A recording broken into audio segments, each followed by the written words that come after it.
In addition to hiring an attorney, I found myself spending days and days reading everything I could about divorce.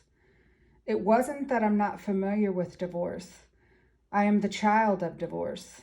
My parents divorced when I was in my 30s.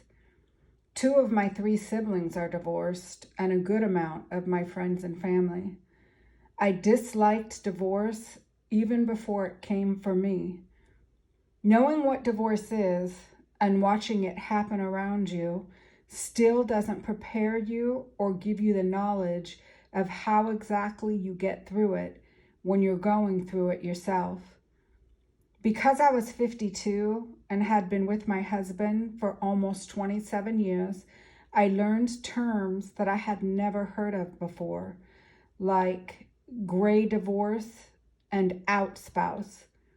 Gray divorce refers to people who divorce over the age of 50. That's me. I've had gray hair since I was 21. There is just much more of it since my divorce process began. I am feeling every bit the poster child for a gray divorce. Everything I read says that overall divorce rates have been dropping, but for people over 50, it is surging. The out spouse refers to the spouse who is out of loop and unaware of the marital finances and assets. That's me too. Ever since I was a young girl, I knew that one of the most important things a woman needs to be aware of is to never, ever, ever relinquish all financial control in a relationship. I had once been a single career woman. I took care of everything financially for myself, and I did it well. My husband was the computer expert in our family, and once we were married, we combined our bank accounts, and he took control of everything financially, our budget, our bills. He took care of it all online. It was so easy to take this route. It made sense.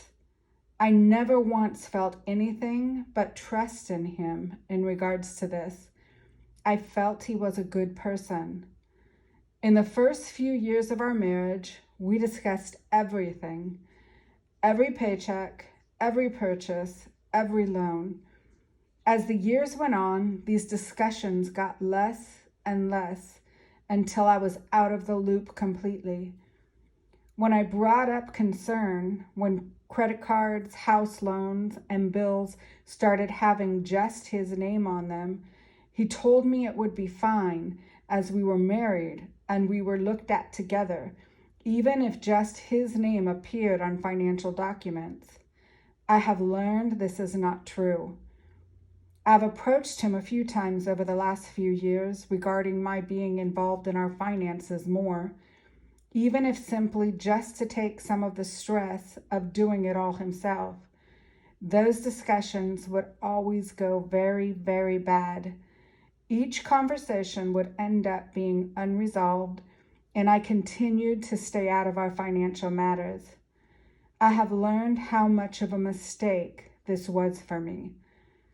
I was in blissful ignorance, and it would come to bite me on the bum. I'd come to think that he continued to keep me uninvolved in our finances because he no longer had respect for me, because I had not worked outside of our home for the past 5+ years or so, after receiving a breast cancer diagnosis and having a declining hearing condition. He made it clear to me more than once that without a job, he felt I had no right to be involved in our finances, or even to access our financial information online. There were things he was doing with our finances that he felt were none of my business, and things he was doing with our finances that he didn't want me to know about, period. I had trusted this man. I would learn about hidden purchases. I would learn about hidden loans. I would learn about hidden financial transactions. All hidden from me.